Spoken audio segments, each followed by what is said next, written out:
वर्ध्यामध्ये ढगाळ वातावरणासह अवकाळी पावसाला सुरुवात झाली। ढगांच्या गडगडाटासह पाऊस होण्याचा अंदाज आहे, तर वाढत्या उकाड्यापासून आता नागरिकांना काहीसा दिलासा मिळतोय। अवकाळी पाऊस आणि गारपीट होण्याची शक्यता देखील हवामान खात्याने वर्तवलेली आहे। तर वर्ध्यातील ढगाळ वातावरणाच्या संदर्भातली बातमी आपण पाहतोय। पावसाचा अंदाज देखील आता हवामान विभागाने वर्तवलाय। वाढत्या उकाड्यापासून नागरिकांना काहीसा दिलासा मिळण्याची शक्यता आहे। अवकाळी पाऊस आणि गारपीट होण्याचा अंदाज हवामान खात्याने वर्तवलेला आहे।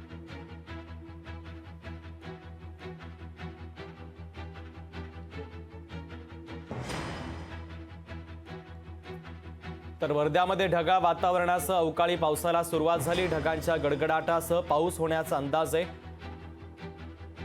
वाढत्या उकाड्यापासून नागरिकांना काहीसा दिलासा मिळतोय।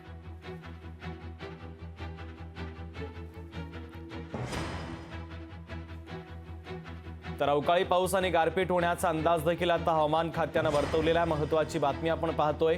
वाढत्या उकाड्यापासून नागरिकांना काहीसा दिलासा मिळतोय, मात्र पावसाला आता सुरुवात झाली।